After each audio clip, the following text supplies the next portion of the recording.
Bonjour, alors je vous l'avais dit la semaine dernière que je verrais ce que ça donnait avec le Land Speeder. Et bah voilà, vous le devinez, hein, forcément, si je vous le présente aujourd'hui, c'est que j'ai craqué et que je l'ai pris. Alors, pour être tout à fait précis, je trouve toujours les formes assez peu, comment dirais-je, elles m'inspirent peu en fait, hein, pour être très très clair. Je pense en plus que le kit est quand même assez vieux, il doit certainement pas dater de 2017, mais ce qui m'a fait changer d'avis, pour être tout à fait honnête, vous le voyez, hein, c'est que très clairement la grappe dépasse totalement du fascicule. Alors je sais pas pourquoi ils n'ont pas coupé en deux la grappe, peut-être que c'était pas possible au niveau du façonnage ou quoi, mais bon là très clairement il y avait moyen de couper ici et de mettre la grappe à l'intérieur du fascicule, ou alors c'était peut-être trop épais après, ou ça risquait de l'abîmer, je ne sais pas. Je ne sais pas ce qu'il en est, mais dès que j'ai vu ça, je me suis dit, oulala, c'est qu'il y a des pièces. Alors, la forme elle-même du Land Speeder m'inspire pas du tout, mais au final, il y a quand même pas mal de pièces qui me parlent. Voilà, et quand les pièces me parlent, moi je les écoute. Voilà. C'est mon credo. Voilà, donc par contre, clairement, ne pas se laisser avoir par la présentation ici de la photo. On voit plein de marquages de nos amis les Space Marines, mais très clairement il n'y a toujours pas de planche de décalco, et sincèrement ça c'est quelque chose qui manque énormément à cette collection, c'est des planches de décalco pour mettre sur les Space Marines et leurs véhicules, très clairement. En tout cas voilà, numéro 47 de Warhammer 40 000 Conquest avec le Land Speeder Space Marine. Écoutez, je viens de l'acheter, c'est encore sous plastique, vous l'avez vu. C'est un 9,99, hein. Bon, je vous le dis depuis une éternité, mais je le précise pour ceux qui découvrent. Justement, découvrons un petit peu ce que ça donne, d'abord pour les pièces et ensuite pour le fascicule. Alors comme je vous le disais, les pièces m'ont inspiré dans le plastique. Une fois sorti, je confirme qu'il y a quand même quelques trucs qui pourraient m'aider, mais en fait, très clairement, ce qui m'a fait dire que ça pourrait être intéressant, c'était en rapport avec mon projet de diorama, avec les premiers Space Marines que je vous ai présentés l'année dernière.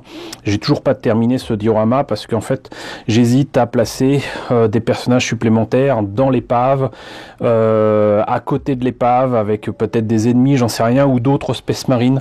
Et là, quand j'ai vu que les Space Marines en question étaient dans des sièges de pilotes, je me suis dit qu'ils avaient peut-être et la bonne pose et ce qu'il faut pour être dans l'Aquila, je crois que ça s'appelle. Donc pourquoi pas utiliser ces personnages-là pour l'épave de l'engin que j'ai mis sur le diorama. Et puis il y a peut-être d'autres éléments qui pourraient servir éventuellement, mais sinon il y a quand même pas mal de pièces ici qui je pense pourraient me servir sur pas mal de projets de kit bash, forcément de science-fiction.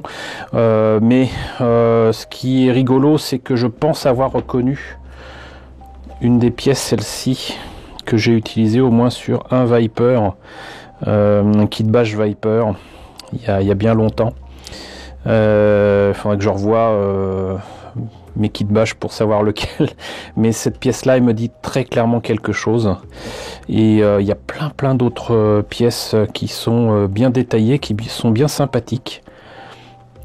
Alors évidemment 9,99 € pour récupérer des pièces, c'est pas génial par rapport à ce que je récupère d'habitude à Emmaüs, comme vous avez vu ce lundi, ou dans des vides-greniers ou ailleurs, mais bon, ça me permet en plus de suivre cette collection et de vous présenter le fascicule, et surtout de convaincre le distributeur qui pour l'instant fournit ces numéros là au compte-gouttes dans ma maison de la presse de continuer à le faire, parce que tous les numéros ne m'intéressent pas, mais si j'arrête d'acheter plusieurs numéros d'affilée, je connais le monde de la presse, je connais comment ça fonctionne, et au bout de quelques numéros, ils finiront par arrêter d'envoyer les fascicules en question à ma maison de la presse, et là je serai bien ennuyé. Voilà, donc sinon, là on voit bien quand même qu'ils auraient pu très facilement plié en 3 les grappes, même si ça faisait un petit peu épais. Je devine que c'est sous cette forme là que les grappes apparaissent dans la boîte originale de ce Land Speeder. J'en profite d'ailleurs pour vérifier quelle est la date. Bon bah écoutez, peut-être que je regarde mal, mais j'ai vu un numéro de série mais pas de date. Il manque peut-être des éléments, peut-être y avait-il d'autres pièces à rajouter sur ce Land Speeder, sur la boîte originale, je ne sais pas. Mais j'ai pas vu de date. Je sais qu'on m'a indiqué plus ou moins une date genre 2005, un peu comme les scouts Space Marine, ce qui ne serait guère étonnant. Voilà, mais bon, les détails ils sont quand même, que ce soit ici, là je devine que ce sont des petits missiles, là l'arrière de l'habitacle où se trouvent les Space Marines. Ici je ne sais pas quoi rime par contre les détails qu'on voit là. Est-ce que ce sont des bombes pour bombarder? Je sais pas, vous me direz, vous qui connaissez certainement mieux que moi le monde de Warhammer 40 000. Là donc, comme je vous disais tout à l'heure, donc des Space Marines assis qui sont des pilotes avec les bras, le torse, surtout les jambes qui sont carrément dans le siège de pilote. Et voilà. Et sinon, comme c'est supposé voler, vous avez un socle transparent et 2 tiges. Je sais pas pourquoi d'ailleurs, parce qu'elles m'ont pas l'air d'être si différentes que ça en termes de hauteur, vraiment pas beaucoup. Mais bon, voilà les pièces en présence pour ce numéro 47. Alors que nous réserve ce numéro 47 de Warhammer 40 000 Conquest. Alors le Land Speeder évidemment, apparemment ça va proposer des choses autour de l'armement du Land Speeder et les héros de Nurgle. Alors j'ai fait une petite vérification sur le net pour être sûr. Alors déjà, des Land Speeder apparemment il y en a plusieurs. Celui que j'ai vu sur Games Workshop, qui m'a l'air un petit peu différent, ne serait-ce qu'au niveau de l'armement, était à 28 €. Ce qui m'a étonné, c'est qu'il y a une autre version avec plus de, comment dirais-je, de parties ouvertes, avec plus de figurines, qui était à 28 € aussi. J'ai pas compris pourquoi. Les pièces me semblent un petit peu différentes et je suis un peu étonné. Sinon, donc a priori, donc c'est 28 €, ce qui veut dire que si vous trouvez ce numéro-là en presse et qui vous intéresse, à 10 €, bah, vous économisez entre guillemets 18 € par rapport au prix en boutique. Maintenant, c'est quand même quelque chose qui est vendu apparemment sur eBay à 10 € en occasion. Donc voilà, à vous de voir. Quoi qu'il en soit, donc dans ce numéro est axé sur la vitesse avec votre nouveau Land Speeder en vedette. Il y en a peut-être eu avant. Bon. Ces véhicules peuvent déployer un vaste arsenal d'armes sur le champ de bataille et compter sur leur rapidité pour attaquer n'importe quelle cible sur la table de jeu. L'un des aspects les plus plaisants du hobby est la possibilité de personnaliser vos unités en fonction de vos goûts. Votre Land Speeder dispose d'un grand nombre d'options d'armes. Bah c'est cool. Voilà. Donc là il est en noir plutôt que bleu, c'est intéressant. Là l'image est à... bah, d'ailleurs au passage, le fascicule, moi je m'en fous, hein, mais le fascicule est quand même abîmé. Hein, voilà, ça c'est quelque chose, si j'avais été abonné, j'aurais pas été content. Et donc bolter lourd, lance-missile Typhoon, sonde d'augure, canon d'assaut, plaque anti-grave. Ça j'avais deviné parce qu'il y a la même chose sur les espèces de tanks de la nouvelle collection Warhammer 40 000 qui a l'air vraiment superbe. Et senseur de proximité. Donc équipement de Land Speeder. Donc bolter lourd, canon d'assaut, sonde d'augure, multifuseur, lance-missile Typhoon, senseur de proximité terrestre, lance-flamme lourd. Et toujours de belles illustrations.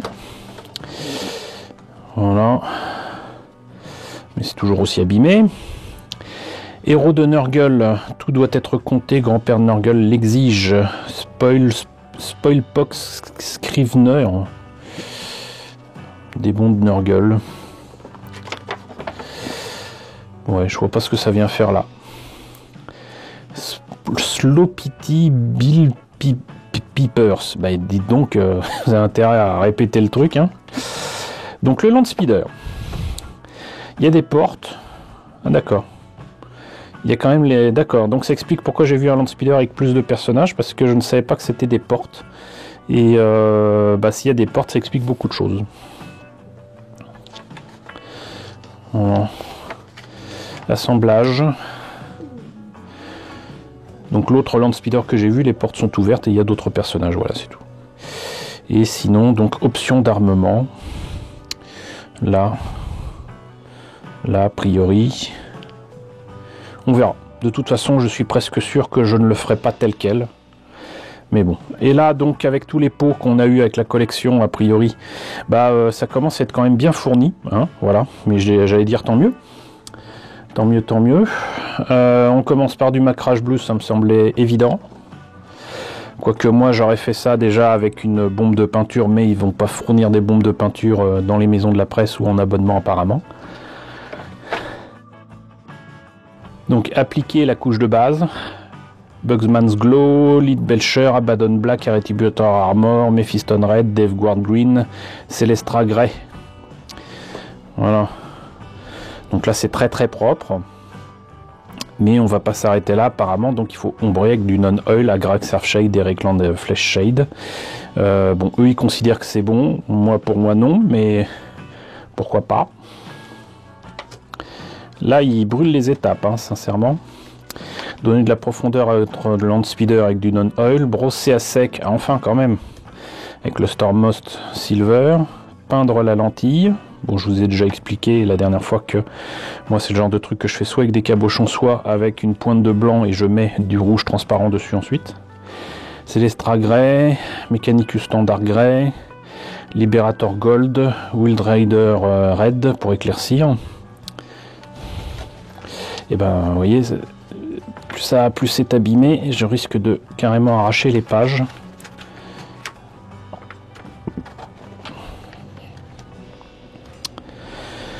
Et donc multifuseur, canon d'assaut, lance-flamme lourd pour l'ombrage, l'éclaircissement. La guerre dans les cieux avec le drone qu'on a vu la semaine dernière, bah oui, il y a de quoi. Alors je fais attention parce que voilà. Supériorité aérienne. Et donc prochain numéro, bon, on verra si les grappes sont aussi grandes pour les motos Space Marine, mais elles ne m'inspirent toujours pas quoi que ce soit, vraiment. À la limite s'il y avait Judge Dredd dessus, je dis pas, parce que ça me fait penser en fait à la moto de Judge Dredd, mais sinon là tel quel, bof, et encore une fois c'est pareil, ils ont sorti de nouvelles motos qui sont bien plus belles et franchement là ça fait un peu vieillot. Et sinon numéro 49, au Green Camo, Dawnstone, Calgar Blue. Je pense pas qu'on gagne beaucoup d'argent sur ces peintures là, mais dans le contexte actuel, avoir des peintures de cette sorte là, bah, ça peut être pas mal. En plus, si je ne me trompe pas, je ne pense pas, à moins qu'il y ait d'autres noms pour les précédents pots qui étaient proposés chez Citadel, je ne pense pas avoir ces couleurs-là, en tout cas pas ces pots-là. Voilà. Donc, on verra. On verra si les semaines qui viennent, je vous fais le 48 et le 49. Maintenant, je ne fais plus de prévisions à ce niveau-là. Mais voilà, donc c'était le numéro 47 avec le Landspeeder de Warhammer 40 000 Conquest, la collection Hachette. Avant d'en terminer, je voulais aussi vous présenter une figurine que je vous ai déjà présentée en fait avec ce que j'ai acheté à Emmaüs, mais j'ai remis la main dessus en fouillant un petit peu parce que je me demandais ce que je pouvais faire donc pour avancer un petit peu certains projets de diorama et de figurines, et je suis retombé sur ce Hellbrut, si je me trompe pas, que je risque pas d'avoir dans la collection Warhammer 40 000 Conquest. Je répète que je l'ai eu d'occasion dans un lot de figurines comme ça, Warhammer Games Workshop à Emmaüs, et a priori il est complet et il n'a pas été peint ni rien, il a juste été monté, et je suis très tenté après avoir terminé donc le Plague Buster Crawler qu'il faut que je vous présente terminé dans pas longtemps. Je suis très tenté de me lancer sur ce projet-là, parce que là je suis en plein sur, je dirais, ma phase, voilà, DevGuard, serviteur de Nurgle et ce que vous voulez, et ça me tente vraiment de m'y mettre. Il est vraiment superbe. Moi, je l'aime beaucoup et j'aimerais m'y mettre, mais il faudrait que vous me disiez si ça vous intéresse de voir ce que ça donne. Parce que je vais pas vous montrer comment le monter ni rien, ça sera juste de la peinture. Donc, dites-moi si ça vous intéresse dans la section commentaires. Voilà, écoutez, j'espère que cette présentation vous a intéressé. N'hésitez pas à me dire si vous l'avez trouvé, vous, donc dans votre maison de la presse. N'hésitez pas à liker, n'hésitez pas à partager, n'hésitez pas à vous abonner si ce n'est pas déjà le cas. Coucou aux nombreux abonnés qui nous ont rejoints ces derniers temps. Bienvenue à vous. Coucou aux grands anciens qui me suivent désormais depuis presque 5 ans. Merci à tous de votre fidélité, merci à tous de votre soutien sur Tipeee et sur Paypal. Surtout, prenez soin de vous. Je vous laisse avec la liste des contributeurs de la chaîne et je vous dis donc à très bientôt pour la présentation, j'espère, d'un nouveau sujet Warhammer 40 000 Conquest.